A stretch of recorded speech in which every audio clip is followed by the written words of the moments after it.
काशी परंपराओं, मान्यताओं, लोकाचार वाला शहर है। यहाँ पे कई धार्मिक परंपराएं निभाई जाती हैं। आज चूँकि सर हल्दी की विशेष रस्म है, तो ऐसे में क्या क्या परंपरा, क्या अनुष्ठान क्या होते हैं? और जैसे बाबा का गौना और नाटिन की भरत मिलाप, रामनगर की रामलीला, तुलसी घाट का नागनथैया। जब विदाई होती है तो उस समय विवाह की तरह ही पूरी रस्में होती हैं। तो शगुन की हल्दी लगेगी, काशीवासी महिलाएं जुटेंगी। इस बार विशेष ये है, मैंने पहले कहा कि काशी लोकाचार और परंपराओं का शहर है। ठीक है जी। और काशी में माता गौरा और महादेव की जो गौने की रस्में हैं वो काफ़ी तेज़ी से इस समय तैयारियां यहाँ पे हो रही हैं। आपको बता दें कि इस समय हम जो काशी के जो पूर्व महंत जी हैं, कुलपति तिवारी जी, उनके निवास स्थान पे हैं इस समय हम, और आज हल्दी की रस्में शुरू होंगी। ऐसे में आइए जानते हैं इसके महत्व के बारे में, परंपरा के बारे में, और ये जो विशेष रस्म निभाई जाती है इसके बारे में। नमस्कार सर। सबसे पहले सर हम आपका परिचय जानना चाहेंगे। मैं भानु मिश्रा शिवांजलि का संयोजक हूँ और इस आयोजन से करीब 3 दशकों से ऊपर से जुड़ा हुआ हूँ। बाबा की सेवा करता हूँ। जी, ठीक है। सबसे पहले सर हम जानना चाहेंगे कि ये जो परंपरा निभाई जाती है ये कितनी पुरानी परंपरा है, कब से चली आ रही है? देखिए, काशी परंपराओं, मान्यताओं, लोकाचार वाला शहर है। यहाँ पे कई धार्मिक परंपराएं निभाई जाती हैं। जैसे बाबा का गौना और नाटिन की भरत मिलाप, रामनगर की रामलीला, तुलसी घाट का नागनथैया। ये परंपराएं एक वंश परंपरा से जुड़ी हुई है और काशी के लोकाचार और महत्वपूर्ण धार्मिक परंपराएं हैं जो काशीवासी निभाते हैं। इसी परंपराओं के क्रम में ये महंत आवास को जो है, माता गौरा की जो है हल्दी होती है, माता गौरा की विदाई होती है। इसकी शुरुआत बसंत पंचमी से होती है। अच्छा।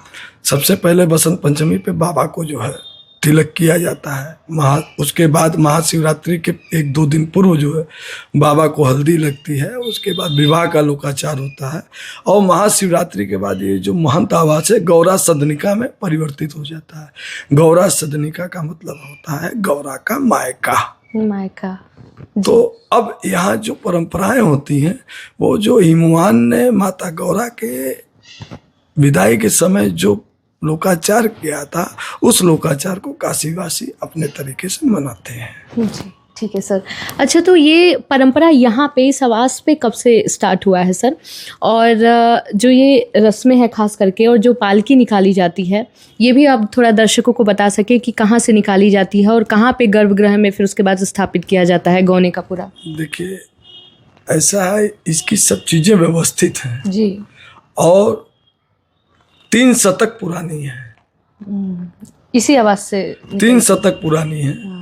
पहले जो महंत जी का आवास था, गौरा सदनिका था, वो विश्वनाथ मंदिर के एकदम सन्निकट था, करीब 25-30 मीटर की दूरी पे। उसके बाद माननीय यशस्वी प्रधानमंत्री हमारे नरेंद्र मोदी जी की योजना के कारण जो है वहाँ पे जो कॉरिडोर बना, कॉरिडोर में जो है महंत आवास को दे दिया गया कि कॉरिडोर बन सके। तो महंत आवास फिर वहाँ से यहाँ चला आया टेढ़ी नीम, और सन 2020 से यहीं टेढ़ी नीम से आज 6 साल हो रहा है। यहीं से 5-6 साल हो रहा है। यहीं से जो है जो परंपराएं वहाँ आवाज से निभाई जाती थी, यहाँ गौरा सदनिका से निभाई जाती है। ठीक है। आज चूँकि सर हल्दी की विशेष रस्म है, तो ऐसे में क्या क्या परंपरा, क्या अनुष्ठान क्या होते हैं? और मतलब ऐसे सुनने में आता है कि गायन बाजन भी किया जाता है यहाँ पे, लोकगीत भी गाया जाता है। थोड़ा सा ये भी दर्शकों को बताइए। हमने पहले कहा कि ये परंपराएं लोकाचार हैं और लोकाचार में बहुत कुछ होता है। बिल्कुल। जैसे बाबा की हल्दी होती है तो उसमें लोकाचार हुआ, बाबा का विवाह हुआ उसका लोकाचार हुआ, अब गौने का लोकाचार हो रहा है। ये जो आयोजन होता है 5 दिन ही होता है, 5 दिन का। लेकिन इस बार हमारे बड़े महंत जी का गोलोकवास हो जाने के कारण इसको 1 दिन कम करके 4 दिन का किया गया है। 1 दिन का आयोजन जो होता है रंगभरी एकादशी के दूसरे दिन जब विदाई होके बहू आती है उसका लोकाचार होता है, उसको हम लोगों ने पारिवारिक संक्षिप्त रखा है। अच्छा। तो अब जब विदाई होती है तो उस समय विवाह की तरह ही पूरी रस्में होती हैं। तो शगुन की हल्दी लगेगी, काशीवासी महिलाएं जुटेंगी। इस बार विशेष ये है कि कुंभ पड़ा था तो कुंभ में नागा साधु ये लोग आते हैं 12 वर्षों में, जो पुराने आते रहे उन्हें पता है कि ये परंपराएं होती हैं। बाबा की हल्दी लेके जो है इस बार उदयपुर के जो है नागा साधु लोग आए थे, मेवाड़ की हल्दी लेके लगी थी। इस बार जो है माता को जो हल्दी लगेगी वो माता कामाख्या शक्ति पीठ से जो है जूना अखाड़े के साधु संत मंगाए हैं। आज शाम को जब वो लोग लेके आएंगे, उनके पूजा के बाद यहाँ की काशीवासी श्रद्धालु महिलाएं अपने अखंड सुहाग के लिए माता को जो है हल्दी लगा के आशीर्वाद प्राप्त करेंगी। जी ठीक है। एक चीज़ ये भी है कि चूँकि महंत जी थे तो कहीं ना कहीं जिम्मेदारी के तौर पे उनके ऊपर ज़्यादा चूँकि वो करते रहे होंगे, अब आप लोग को करना पड़ रहा है सर वो सब जिम्मेदारी और जो रस्में हैं पूरी तरीके से। और एक हम कह सकते हैं कि नया अनुभव भी आप लोग के साथ ये जुड़ेगा, क्योंकि उनके साथ रहे होंगे तो छत्र छाया में ये सब चीज़ें बिल्कुल देखते रहे होंगे, लेकिन अब आप लोग पे ज़्यादा निर्भरता हो गई है, तो इसको कैसे देखते हैं आप? देखिए, एक बात तो सत्य है कि बड़े बुजुर्गों का जब आशीर्वाद रहता है ना तो बहुत से काम आसानी से हो जाते हैं, और जब बड़े बुजुर्गों का हाथ हटता है ना तो बहुत सी समस्याएं आती हैं, षड्यंत्र होने लग जाते हैं। किसी भी लोकाचार को आपको करने के लिए तमाम बाधाएं होती हैं, तो बाधाएं आती रहती हैं, उनका आशीर्वाद रहता है, महादेव का आशीर्वाद रहता है, कार्य हो जाता है। हर चीजें महादेव की इच्छा पे निर्भर करती है। महादेव जो चाहेंगे वही होगा। पहले से हर चीज जो है निश्चित है कि हम ऐसे निकलेंगे, ऐसे मेरा लोकाचार होगा। हम लोग तो खाली एक निमित्त मात्र हैं, बिल्कुल कराते महादेव हैं। आज मैं तीसरी पीढ़ी में जुड़ा हुआ हूँ। मैं दादाजी पंडित कैलाशपति त्रिपाठी जी के साथ, गोलोकवासी कैलाशपति त्रिपाठी जी के साथ इस आयोजन में भाग लेता था। उसके बाद गोलोकवासी हमारे मामा जी पंडित कुलपति तिवारी जी के साथ में था।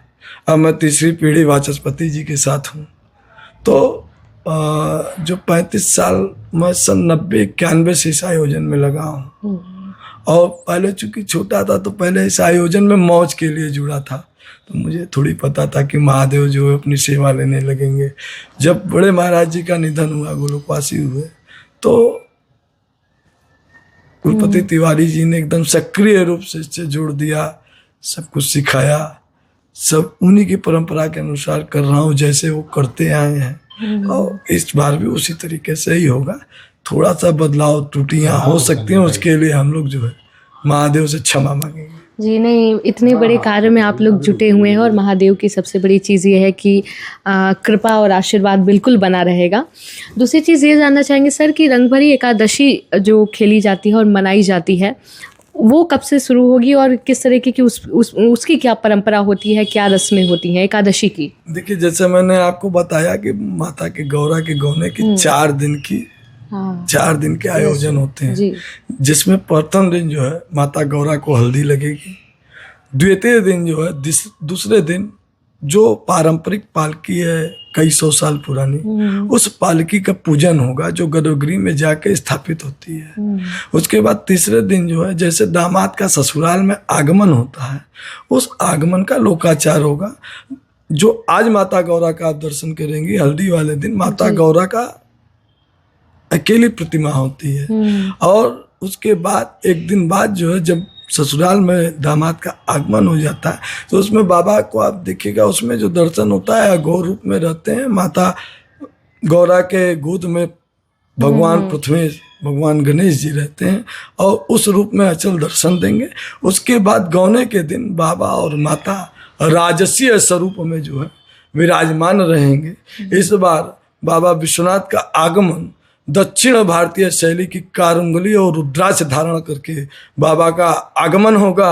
और इस बार जो बाबा अपने मस्तक पर देव किरीट धारण करेंगे, वो मिथिलांचल के, मतलब बाबा हाँ श्री रामचंद्र जी के ससुराल से, माता जानकी के मायके से बन के आया है, जिसको काशी के लोग जो जरी और गोटे से सजाएंगे, फिर वो देव किरीट धारण करके राजसीय स्वरूप में अचल आशीर्वाद देते हुए और बाबा का गौना का पालकी यात्रा निकलेगा, और काशीवासी बाबा को प्रथम गुलाल अर्पित करके होली खेलने की अनुमति मांगते हैं। ठीक है सर। एक चीज़ सर और जानना चाहेंगे कि एकादशी, रंगभरी एकादशी के बाद मसान की होली होती है यहाँ पे काशी में, और इसको लेके इस समय काफ़ी विवाद भी चल रहा है, क्योंकि आम जन जो बहुत ज़्यादा पहुंच जाते हैं। अब इस जो मुद्दा है उससे थोड़ा इतर आपसे हम जानना चाहेंगे, क्योंकि आपको ज़्यादा जानकारी है। तो ऐसे में चूंकि ज़्यादा कहा जाता है कि मसान या मणिकर्णिका ऐसा जगह है कि वहाँ आम जन इतने नहीं जा सकते हैं, और ख़ास करके आज का जो दौर है सोशल मीडिया का, लोग फ़ोटो पिक्चर लेने के लिए जाते हैं, भक्ति में या भक्ति का आधार उतना नहीं रहता उनका। तो ऐसे में आपका इस पे क्या राय है? देखिए, मैंने पहले कहा कि काशी लोकाचार और परंपराओं का शहर है। ठीक है जी। और देखिए, ये तो सत्य है कि गौने के बाद बाबा मसान ही जाते हैं। इसका क्या मतलब सर, पारंपरिक मतलब महत्व है? देखिए जाते हैं, उत्सव उनके मनाने के तरीके बदलते रहते हैं, और सोशल मीडिया का जमाना है। आज के समय में जो चीज प्रचार पा जाता है वो चीजें होती हैं। कुंभ में लोग गए, वहां पे लोग मोनालिसा को ढूंढने लग गए, तो अब इसको आप क्या कहिएगा? वहां पे एक IIT बाबा आ गए, तो इस पे अगर हम कुछ बोलेंगे तो वो धर्म के विरुद्ध होगा।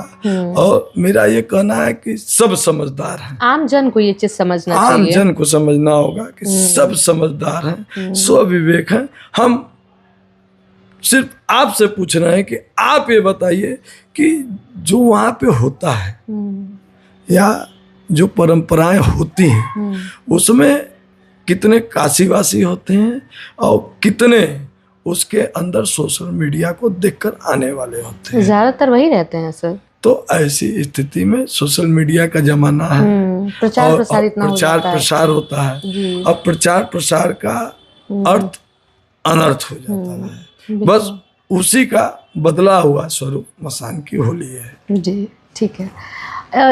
मतलब सर, यहाँ पे कहा जाता है कि जो ये एकादशी है, और ख़ास करके काशी और मथुरा का भी इस समय एक समन्वय देखने को मिलता है। ऐसा भी कहा जा रहा है कि यहाँ से, काशी से विशेष वस्त्र और ये मतलब उसमें क्या कहते हैं, राख जो होती है और गुलाल, ये जो है ये मथुरा जाता है। यानी महादेव जो हैं वो वहाँ मथुरा, यानी कृष्ण जी का जो गढ़ है वहाँ पे भेजते हैं। इसका भी क्या सर धार्मिक महत्व है? क्योंकि कहा जा रहा है काशी से अब भेजा भी जाएगा वो। देखिए, शिव और विष्णु दोनों ही एक दूसरे के आराध्य हैं, पूरक हैं। जी, ठीक है। और महादेव तो गोपी का स्वरूप धारण करके श्री कृष्ण की बाल लीलाओं को देखने पहुंचे थे मथुरा वृंदावन।